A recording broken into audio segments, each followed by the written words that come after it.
ವಿಜಯಪುರ ಲೋಕಸಭಾ ಚುನಾವಣೆ ಹಿನ್ನೆಲೆಯಲ್ಲಿ ವಿಜಯಪುರದಲ್ಲಿ ಸಾಕಷ್ಟು ತಯಾರಿಗಳು ನಡೀತಾ ಇರುವಂಥದ್ದು. ಈಗಾಗಲೇ ಏನಂದರೆ ಮತಯಂತ್ರಗಳ ವಿತರಣೆ ಕೂಡ ನಡೀತಾ ಇದೆ. ನಾವೀಗ ವಿಜಯಪುರದ ಸೈನಿಕ ಶಾಲೆಯ ಆವರಣದಲ್ಲಿದ್ದೀವಿ. ಇಲ್ಲಿ ನೀವು ನೋಡ್ಬೋದು ನನ್ನ ಬಲಭಾಗದಲ್ಲಿ ಸಾಕಷ್ಟು ಸಂಖ್ಯೆಯಲ್ಲಿ ಏನಂದರೆ ಇಲ್ಲಿ ಕರ್ತವ್ಯಕ್ಕೆ ಹಾಜರಾಗ್ತಕ್ಕಂಥ ಸಾಕಷ್ಟು ಸಿಬ್ಬಂದಿ ಬಂದಿದ್ದಾರೆ. ಅವರಿಗೆ ಏನಂತಂದರೆ ಇಲ್ಲಿ ಮತಯಂತ್ರಗಳನ್ನ ಕೊಡ್ತಕ್ಕಂಥ ಕೆಲಸ ಆಗ್ತಾ ಇದೆ. ಪ್ರಮುಖವಾಗಿ ನಾಗಠಾಣ ಕ್ಷೇತ್ರ, ಮತ್ತೊಂದು ಕಡೆಗೆ ವಿಜಯಪುರ ನಗರ ಕ್ಷೇತ್ರ ಅಂದರೆ ವಿಧಾನಸಭಾ ಕ್ಷೇತ್ರವಾರು ಏನಂದರೆ ಇಲ್ಲಿ ಮತಯಂತ್ರಗಳ ಹಂಚಿಕೆ ಆಗ್ತಾ ಇರುವಂಥದ್ದು. ಅಂದರೆ ಉಳಿದ ಒಟ್ಟು 8 ಮತಕ್ಷೇತ್ರಗಳ ಪೈಕಿ 2 ಮತಕ್ಷೇತ್ರಗಳ ಮತಯಂತ್ರಗಳನ್ನ ಇಲ್ಲಿ ವಿತರಣೆ ಮಾಡ್ತಾ ಇದ್ರೆ, ಇನ್ನು 6 ಕ್ಷೇತ್ರಗಳ ಮತಯಂತ್ರಗಳನ್ನು ಏನಂದರೆ ಬೇರೆ ಅಂದರೆ ಮುದ್ದೇಬಿಹಾಳ, ಸಿಂದಗಿ ಮತ್ತು ಬಸವನ ಬಾಗೇವಾಡಿ ಬೇರೆ ಬೇರೆ ಕಡೆಗಳಲ್ಲಿ ಈಗಾಗಲೇ ಮಾಡ್ತಾ ಇರುವಂಥದ್ದು.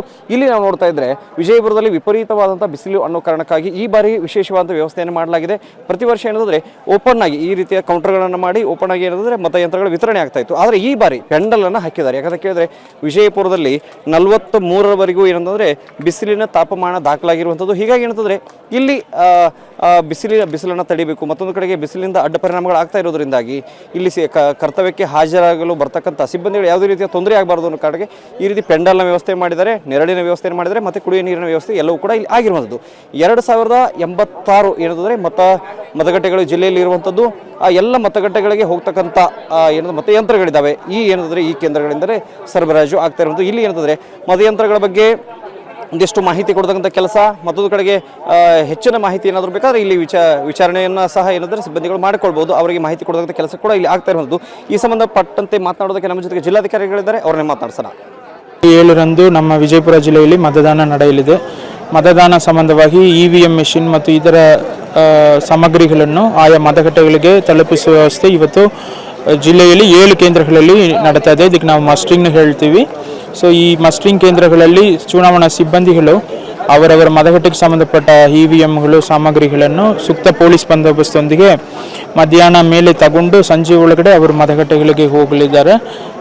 ನಂತರ ಅಲ್ಲಿ ಸಂಜೆ ಉಳ್ಕೊಂಡು ಬೆಳಿಗ್ಗೆ ಮಾಕ್ ಪೋಲ್ 5ವರೆಗೆ ಶುರು ಆಗಲಿದೆ, 7 ಗಂಟೆಗೆ ಆ್ಯಕ್ಚುಯಲ್ ಪೋಲ್ ಶುರು ಆಗಲಿದೆ, 6 ಗಂಟೆ ಸಂಜೆ ಸತತವಾಗಿ ಮತದಾನ ನಡೆಯಲಿದೆ. ಮತದಾನ ಆದ ಮೇಲೆ ಪುನಃ ಆ EVMಗಳನ್ನು ತಗೊಂಡು ಅದೇ ಸೆಂಟ್ರಿಗೆ ರೀಚ್ ಮಾಡ್ತಾರೆ.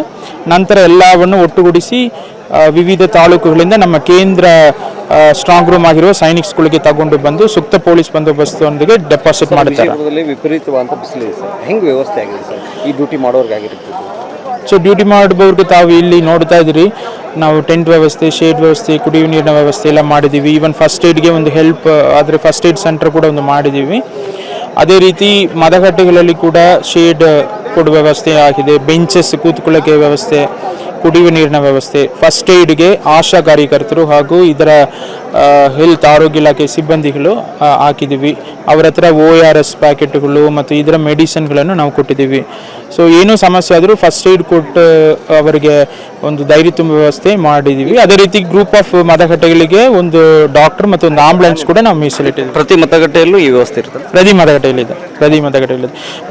ಒಂದು ಲೊಕೇಶನಲ್ಲಿ ಒಂದೇ ಒಂದು ಮತಗಟ್ಟೆ ಇದ್ದರೆ ಆಶಾ ಕಾರ್ಯಕರ್ತರು ಇರ್ತಾರೆ. ಒಂದಕ್ಕಿಂತ ಜಾಸ್ತಿ ಏನು ಹೇಳೋದು ಮತಗಟ್ಟೆ ಇದ್ದರೆ ಒಂದೇ ಲೊಕೇಶನಲ್ಲಿ ಅಲ್ಲಿ ಸ್ಟಾಫ್ ನರ್ಸ್ ಇರ್ತಾರೆ. ಸರ್, ಇನ್ನೊಂದು ಕಡೆ ಈ ಬಿಸಿಲು ಸರ್, ಈ ಒಂದು ಸಾರಿ ಕ್ಯೂ ಹಚ್ಚಿ ಇದನ್ನು ಹಾಕಬೇಕಾಗುತ್ತೆ ಸರ್, ಹಾಕಬೇಕಾಗುತ್ತೆ ಸರ್. ಅಲ್ಲಿ ಏನಾದರೂ ಈ ರೀತಿ ಟೆಂಟ್ ವ್ಯವಸ್ಥೆಗಳಾಗಿದ್ದಾವೆ ಸರ್ ಈ ಬೂತ್ನ ಎದುರು ಸರ್? ಬೂತ್ನೇ ಇದ್ದರೆ ನಾನು ಹೇಳಿದಾಗ ಟೆಂಟಿನ ವ್ಯವಸ್ಥೆ ಮಾಡಿದ್ದೀವಿ ಮತ್ತು ಅಲ್ಲಿ ಬೆಂಚಸ್ ಕೂಡ ಹಾಕಕ್ಕೆ ಹೇಳಿದ್ದೀವಿ. ಸೊ ಅಕಸ್ಮಾತ್ ನಿಲ್ಕೊಳ್ಳೋಕ್ಕೆ ಕಷ್ಟ ಆಗುತ್ತಾದರೆ ಪಕ್ಕದಲ್ಲಿ ಬೆಂಚಸ್ ಇರ್ತದೆ, ಅಲ್ಲಿ ಕೂಡಬಹುದು. ಮತ್ತು ಮುಂದೆ ಲೈನ್ ಮೂವ್ ಆಗುವಾಗ ಅವರು ಬೆಂಚಲ್ಲಿ ಮುಂದೆ ಹೋಗ್ಬೋದು. ಆ ಥರ ವ್ಯವಸ್ಥೆ ಮಾಡೋಕ್ಕೆ ಹೇಳಿದ್ದೀವಿ ಇಬ್ಬರು. ಒಂದು ಕಡೆಗೆ ನೋಡ್ತಾ ಇದ್ದೀವಿ, ಅತಿ ಹೆಚ್ಚಿನ ಪ್ರಮಾಣದಲ್ಲಿ ಬಿಸಿಲು ವಿಜಯಪುರದಲ್ಲಿ ಇರೋದ್ರಿಂದಾಗಿ ಈ ರೀತಿಯಾದಂಥ ವ್ಯವಸ್ಥೆಗಳನ್ನು ವಿಜಯಪುರದಲ್ಲಿ ಮಾಡಿಕೊಳ್ಳಲಾಗಿದೆ. ಮತ್ತೊಂದು ಕಡೆಗೆ ಸ್ವತಃ ಜಿಲ್ಲಾಧಿಕಾರಿಗಳು ಸ್ಪಷ್ಟಪಡಿಸಿದರು, ಪ್ರತಿ ಬೂತ್ನಲ್ಲೂ ಸಹ ಮತದಾರರಿಗೆ ಯಾವುದೇ ರೀತಿಯ ತೊಂದರೆ ಆಗಬಾರ್ದು, ಈ ಬಿಸಿಲಿಂದ ಯಾವುದೇ ರೀತಿಯ ತೊಂದರೆ ಆಗಬಾರ್ದು. ಮತ್ತೊಂದು ಕಡೆಗೆ ಮತದಾನದ ಪ್ರಮಾಣ ಏನದು ಕಡಿಮೆ ಆಗಬಾರ್ದು ಈ ಬಿಸಿಲಿನ ಕಾರಣಕ್ಕಾಗಿ ಅಂತೇಳಿ ಈ ರೀತಿಯಾದ ಎಲ್ಲ ವ್ಯವಸ್ಥೆಗಳನ್ನ ಮಾಡ್ಕೊಂಡಿದ್ದೀವಿ ಅಂತ ಮಾತನ್ನು ಸ್ವತಃ ಜಿಲ್ಲಾಧಿಕಾರಿಗಳು ಹೇಳುವಂಥ. ವಿಜಯಪುರ ಅಪ್ಪು ಜೊತೆಗೆ ಷಡಕ್ಷರಿ ಏಷ್ಯಾನೆಟ್ ಸುವರ್ಣ ನ್ಯೂಸ್.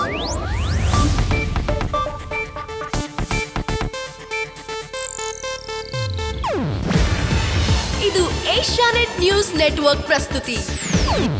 ನೀವು ನೋಡ್ತಿದ್ದೀರಾ ಏಷ್ಯಾನೆಟ್ ಸುವರ್ಣ ನ್ಯೂಸ್.